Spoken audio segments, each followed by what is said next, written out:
দেখুন, বলার মতো কিছু নেই তো। কি বলবেন আপনি? সরকারের দিক থেকে জরুরি যেটা ছিল, ইচাক গ্রাম, তনবির লায়া, আদিবাসী সুস্থ, ইনস্টিটিউশনাল ডেলিভারি হয়েছে, কোনো অসুবিধে কেউ কখনো বলেনি, ডাক্তারের রিপোর্টেও তা নেই। ভ্যাকসিনটা নিল, তারপরে মারা গেল সেদিনই। এবং শুধু এক জায়গাতে না, আরো এক জায়গাতে হয়েছে, আরো একাধিক জায়গাতে হয়েছে। ক্রান্তিটা সবাই জানেন। একই রকম নাক থেকে রক্ত বেরোলো, তারপর একটা গ্যাজলা মতো বেরোলো, এবং তারপর মারা গেল। এখানেও তাই। হঠাৎ একরকম হলো কেন?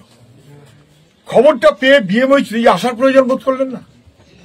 ওই আশা কর্মী এই সেই ইত্যাদি পাঠিয়ে তারপর আসলেন। এটা তো গুরুত্বপূর্ণ যখন অভিযোগটা এইরকম।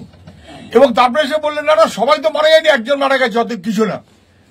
কত অপদার্থ! আচ্ছা, ওই যে স্যালাইন কাণ্ডে মারা গেল, সবাই কি মারা গেছে? স্যালাইন বিষ, সবাই তো মারা যায়নি। কোভিডের কারণে সবাই কি মারা গেছে?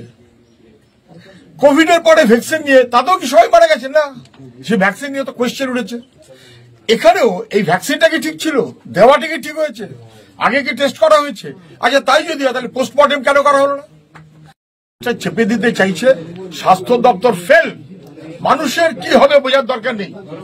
মানুষের চিকিৎসা, তার স্বাস্থ্য, তার জন্য নাকি কার্যত ক্রমশ আমাদের স্বাস্থ্য দপ্তর জাল ওষুধ, ভুয়ো ডাক্তার, ভুয়ো ব্যবস্থা, বিষাক্ত স্যালাইন, এখন ভ্যাকসিন।